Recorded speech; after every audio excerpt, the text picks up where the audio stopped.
Exercise 14.2 question number first, इसमें सत्य और असत्य बताने हैं। क्वेश्चन नंबर फर्स्ट है, समबाहु त्रिभुज के अंतर्गत वृत्त एवं परिगत वृत्त की रचना एक ही बिंदु को केंद्र मानकर की जा सकती है। तो ये कथन बिल्कुल सत्य है, क्योंकि समबाहु त्रिभुज के अंतः केंद्र, परिकेंद्र एवं लंब केंद्र परस्पर क्या होते हैं, संपाती होते हैं, एक ही होते हैं। वही केंद्र क्या होता है, परिगत वृत्त का केंद्र भी होता है, अंतर्गत वृत्त का केंद्र भी होता है। क्वेश्चन नंबर सेकंड, त्रिभुज की सभी भुजाएं उसके अंतर्गत वृत्त को स्पर्श करती है।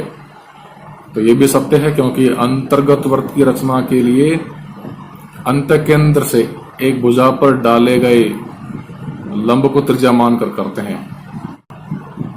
क्वेश्चन नंबर थर्ड, त्रिभुज का परिकेंद्र उसकी एक भुजा पर स्थित होता है जब वह त्रिभुज अधिक कोण त्रिभुज होता है। ये कथन असत्य है।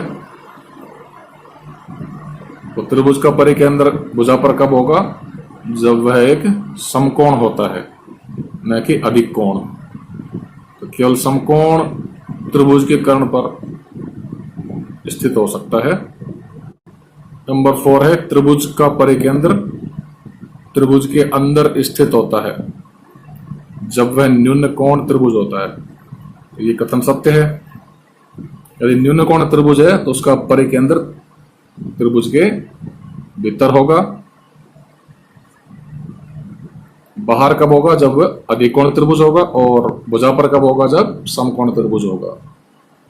तो इंपॉर्टेंट है, ये ध्यान रखने वाली बात है कि त्रिभुज का परिकेंद्र त्रिभुज के अंदर होगा या भीतर होगा कब, जब त्रिभुज कैसा होगा, न्यून कोण त्रिभुज होगा, सभी कोण 90 डिग्री से कम के होंगे। यदि 90 डिग्री का कोण होगा, उसमें एक यानी समकोण त्रिभुज होगा, तो उसका परिकेंद्र उसके कर्ण पर स्थित होगा। और यदि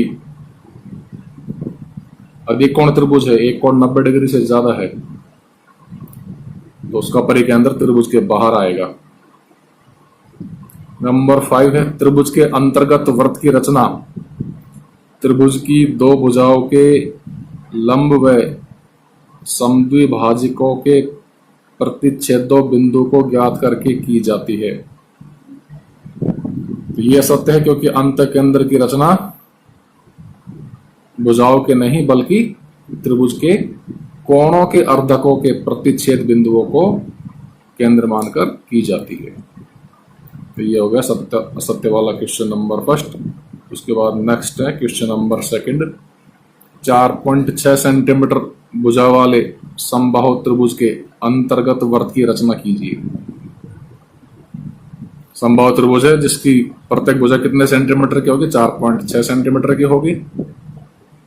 तो पहले हम क्या करेंगे, 4.6 सेंटीमीटर का समबाहु त्रिभुज बनाएंगे, उसके भीतर फिर क्या बनाएंगे, अंतर्गत वृत्त बनाएंगे, और फिर ये बताना है क्या इसका परिकेंद्र एवं अंत केंद्र संपाती है, क्यों, कारण सहित बताइए।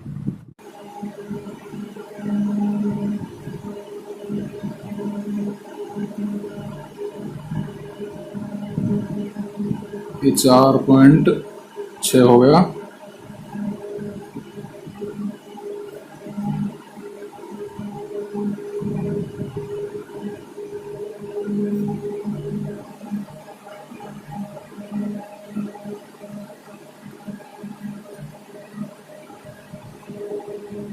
Four 4.6 centimetre.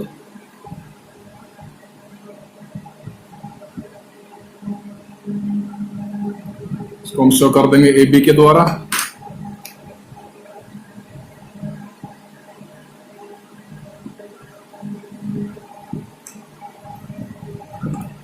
चार 4.6 की चाप हमने भर रखी है। एक लगाएंगे ऊपर की तरफ, यहां से भी लगाएंगे ऊपर की तरफ, दोनों बिंदुओं से ऊपर की तरफ लगाएंगे। तो ये क्रॉस पॉइंट क्या होगा,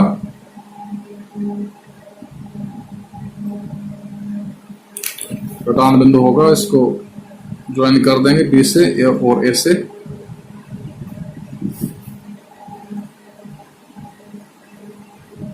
ये होगा समबाहु त्रिभुज ABC।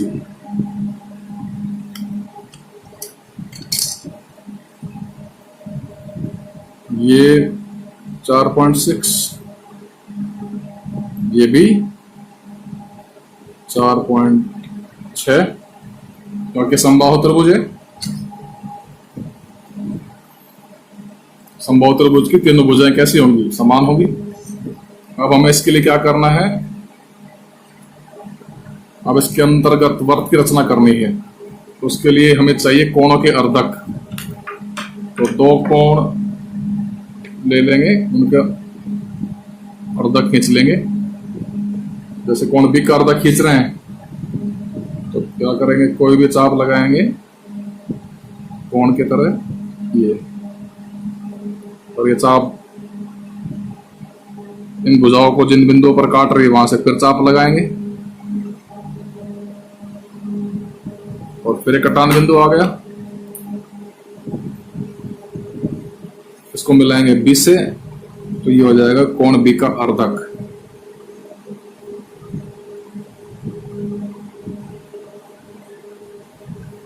समबाहु त्रिभुज का प्रत्येक कोण 60 डिग्री का होता है, 30 का होगा, ये 30 का। ऐसे इधर क्या करेंगे? इसी प्रकार से कोई भी चाप लगा देंगे कोण की तरह, कटान बिंदु से फिर चाप लगाएंगे ऊपर की तरफ।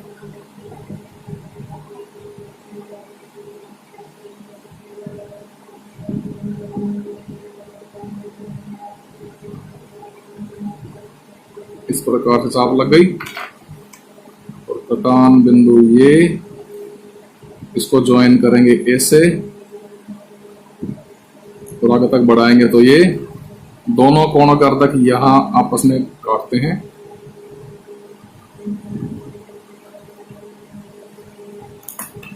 अब इस बिंदु से इसको हम शो कर देंगे ओ के द्वारा। इस बिंदु से कोई भी चाप लगाएंगे सामने की भुजा पर, ए बी को दो जगह काटे, इस प्रकार से लगाएंगे, ए बी को दो जगह पर काटे। एक यहां काटेगी, दूसरा यहां काट दिया। अब इन दोनों कटान बिंदुओं से फिर चाप लगाएंगे,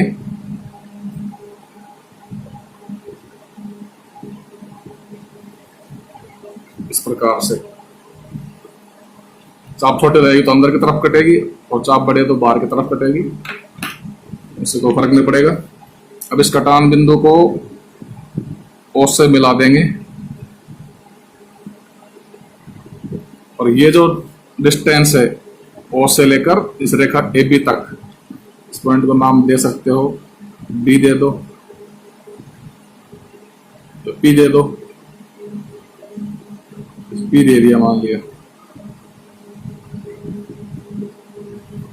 ओपी के बराबर चाप भर लेंगे प्रकार में,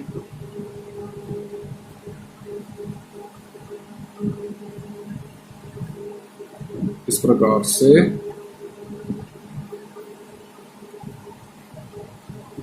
अब इसको घुमाएंगे तो ये भुजाओं को अंदर से स्पर्श करता हुआ आना चाहिए।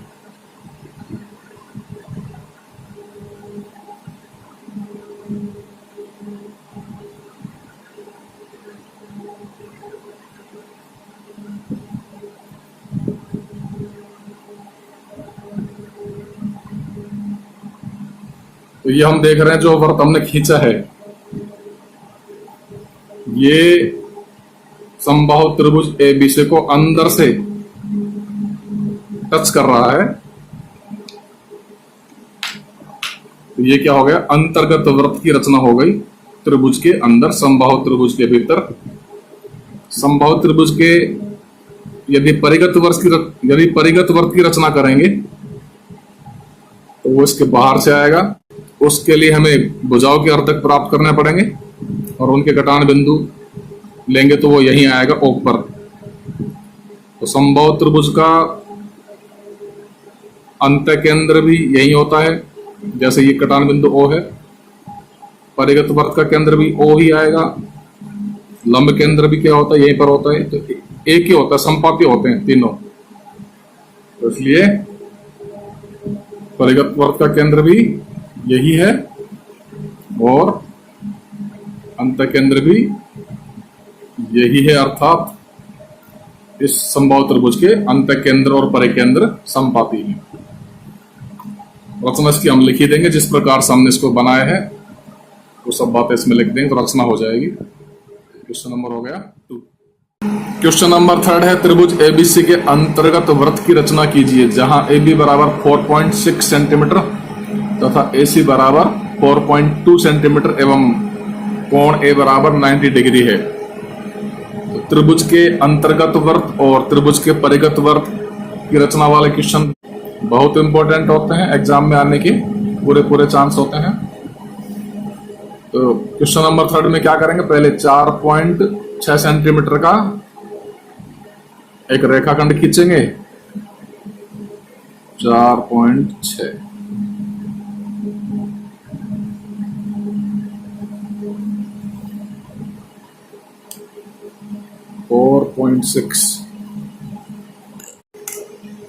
इसको शो कर देते हैं ए बी के द्वारा। ए पर बनाएंगे 90 डिग्री का कोण,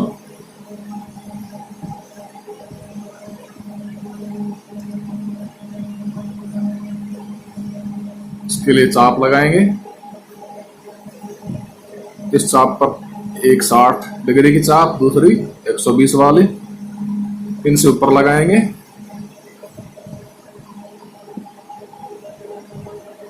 और टान बिंदु प्राप्त होगा और इस क्रॉस पॉइंट को मिलाएंगे तो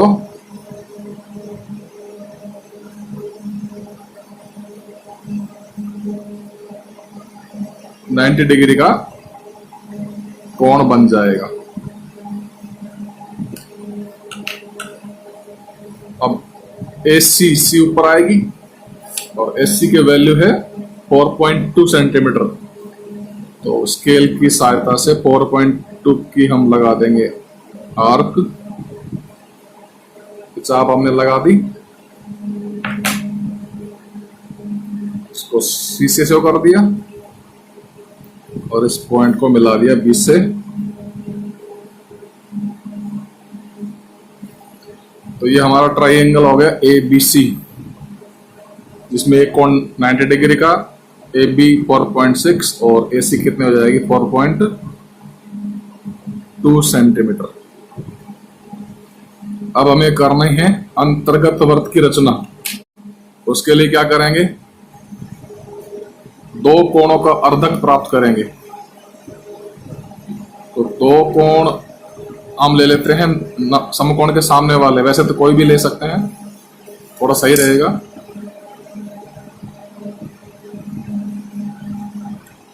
इसका अर्धक करेंगे, एक चाप लगा दी, ये चाप इन दोनों भुजाओं को जहां काटेगी उन कटान बिंदुओं से एक चाप और लगाएंगे एक एक।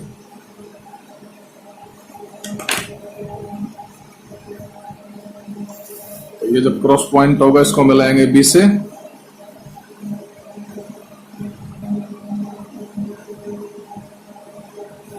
तो ये हो जाएगा कोण B का अर्धक। इसी प्रकार एक लगाएंगे C से,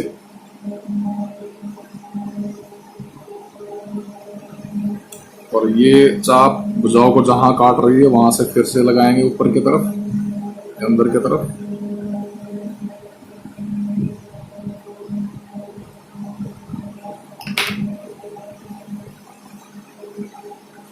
इस पॉइंट को मिलाने से ये बनेगा कोण C का अर्धक। आगे बढ़ाएंगे तो ये दोनों अर्धक इस पॉइंट पर क्रॉस कर रहे हैं।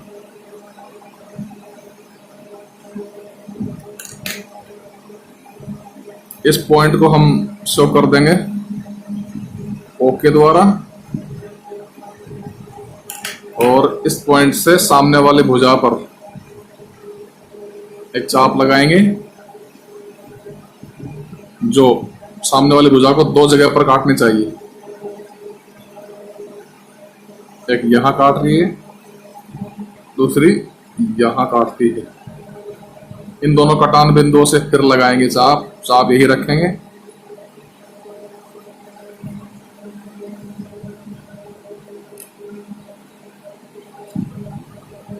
एक इस पॉइंट से लगाएंगे। कटती नहीं है तो और इसको आगे बढ़ा लेंगे चाप को। अब एक क्रॉस पॉइंट प्राप्त हो गया। इस पॉइंट को मिलाएंगे ओ से।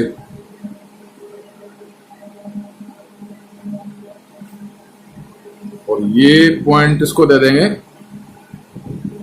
इंडिकेशन पी के द्वारा। पी मान लिया। अब ओपी त्रिज्या हम भर लेंगे प्रकार में।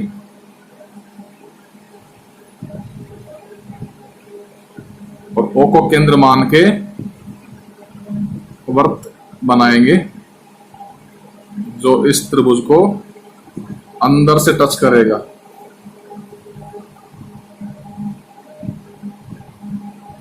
इस प्रकार से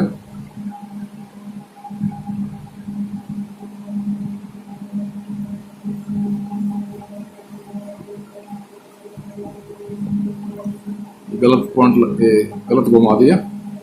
पहले सही आ रहा था। इस प्रकार से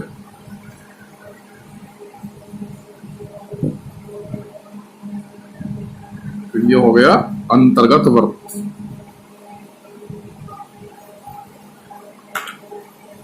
रचना इसकी हम लिख ही देंगे जैसे हमने बनाया उस प्रकार से। तो ये हो गया क्वेश्चन नंबर 3।